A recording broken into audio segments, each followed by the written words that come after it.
প্রেতজনিতে যাওয়া প্রেত আত্মারা খারাপ হয় না।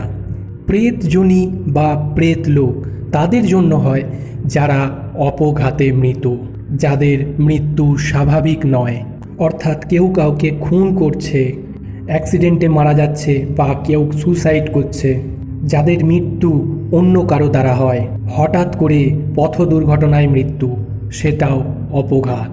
যেহেতু মৃত্যুটা কর্মের অনুসারে আগে থেকেই লেখা থাকে এবং তার পরবর্তীতে প্রেতজনি, যেসব প্রেতাত্মারা গুড হয় তারা অন্যকে খারাপ পথ থেকে বাঁচানোর জন্য অনেক চেষ্টা করে।